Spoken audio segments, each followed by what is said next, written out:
Hello, all our blind viewers. It's Shrimps, I'm Shave. Welcome to Blind Man Cinemas. and today we have our fifth Yes. installment of MOAB, affected MOAB on every map. Yeah. And Today we have two. I got two unfollowing this week. So the first one will be fast forwarded because it's not as cool as the second one.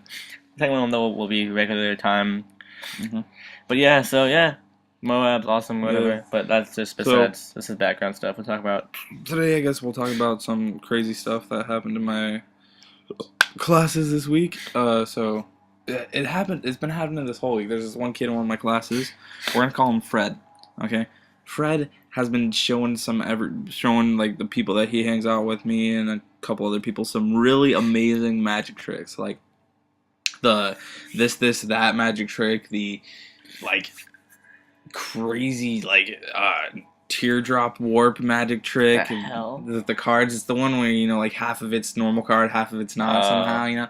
And he's been showing others where you can like make the deck go blank and then all of a sudden it's normal cards but it's blank, and crazy stuff, guys. Crazy, like unbelievably crazy. And then he tried to play a trick on me today. He put a card in the side pocket of my backpack when I walked before leaving class, and then I walked to Shave's house and I saw it, and I went to grab a flash drive on my backpack, and I was like, what the hell is this? And no joke, 10 minutes later he texted me and he was like, would you be amazed if there was a card in your backpack? And I was like, haha, I already found the card. He was like, oh, damn it. Anyway, not the moral of the story. It was pretty really cool, there was no magic moral of trick, the story, right? to be honest with you. But the past 2 days it was what we call Living History Day at our school. Living history Like, I don't know, like, vets come to our school and talk to students, whatever. And it's really awesome. Actually, it's only 1 day. Sorry, it's not 2 days. What is He it? lied to you. Oh, it's 2 from Mr. Smith's class. Should be only 1. They do it 1 day. They don't do it 2 days. What the hell are you on crack? That's what he told us. I was gone the first This day. is a liar. So, so we go whatever. I'm gonna tell you my vet story. So the first vet, we had the 2 vets. The first one was like pretty cool. He was like, yeah, I was in high school, played all these sports, whatever. Went to the military, shot some fools, got shot at, whatever. He's like awesome. He's like, I recommend going because he was in the Air Force, so it wasn't that bad. It was like the front line. So we went to a second dude right now, and we're like, hey, and he's like, hey, my name is I don't remember his name. Let's say John. Hey, my name is John. Any questions? And we're like, I guess, like, we ask some questions, and all the answers are no. Like, did you ever shoot your gun before in your year and a half there? Nope. You ever get shot at? Nope. You ever do anything cool? Nope. So we're like, what was your job? He's like, I would, patrol the base at night. Like, that's it? He's like, yeah, and occasionally I would just go, help a worker. Like a native worker. And we're like, oh, that's cool. And it was like silent, and then he started to ask us questions, like, about our school life.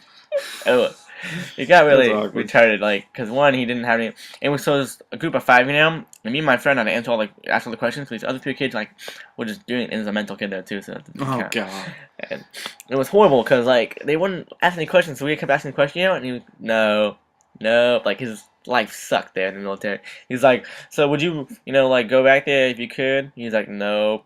We're like, oh, well, if you could, would you change your position, like, to maybe, like, something else over? And then that thing was like, yes. He's like, I'd be the artist, or the base camp artist. We're like, I don't think you mean artist in war, buddy. I don't think, I'm sorry to break it to you. But I don't know. I've never heard of it, but I don't know, maybe it's possible. I don't know. Do you have any cool, like, war Anyway, the guys I went to, they were from the Korean War. The first guy I went to. Oh, do you want to say where you're from? Mine was the Vietnam War, by the way, guys. They're horrible people. Anyway, Not so Vietnam. mine was the Korean War. A couple really awesome 83-year-old dudes. They were pretty cool. The first one I went to, he was like a forward lookout / scout for a mortar squad. Oh, what the hell? And he was with the mortar squad. He actually called in coordinates for the mortar squad to bomb and everything. Artillery to rain down. And cool story about him is he didn't participate in it, but he witnessed the Battle of Pork Chop Hill. If you don't know what it is, you can look it up. I didn't know what it was. I never heard of that. Pork Chop Hill? Yeah, right? I didn't know what it was until he told us about it, but it was actually a pretty crazy battle. And the dude actually has an article published in the magazine for Korean veterans, and then he had a book about Pork Chop Hill, and one of the guys mentioned, shut up, bro, it's not funny. What are we talking about? One of the guys mentioned, especially for doing something like really amazing, like I'll just tell you really quick, he got his right knee and below blown off by a grenade. And his squad, he was injured, so his squad was like, crap, we need to get a stretcher.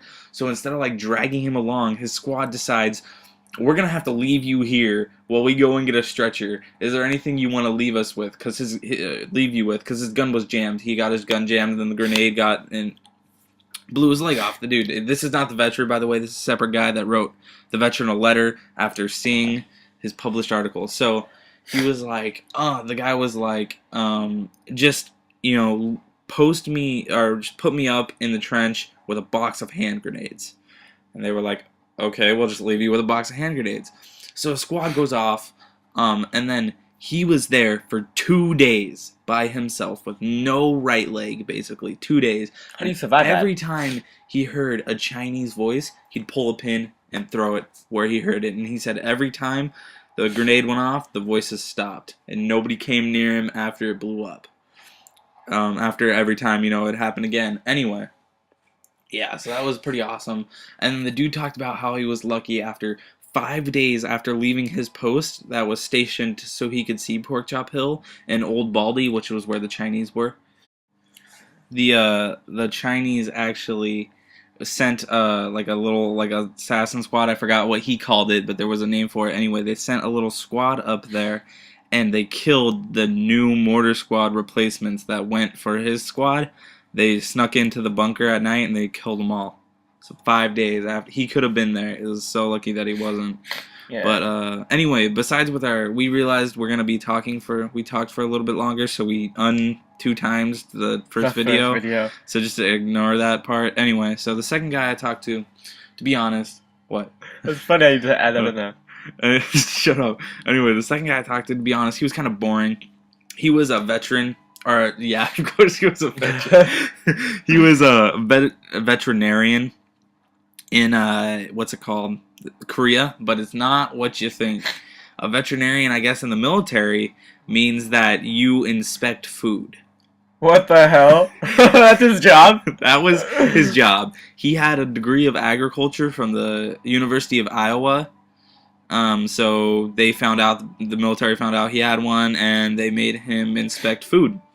Really, to be honest, he had a kind of a leisure time in Korea. He had a few R&R trips to Japan that were like weeks long, and really it was just, he had a squad of 10. There were 10 total, what are they called? Veterinarians. Food inspectors, I guess. Health inspectors. Really. There were 10 of them, but they were, only inspected food. Anyway, the first guy that I actually met with, I forgot to tell you, but he was actually getting over lung cancer, which was pretty cool that he was still able to come, even though he was getting over his lung cancer. I don't know, I thought they were just really both awesome veteran guys, but... Say blind.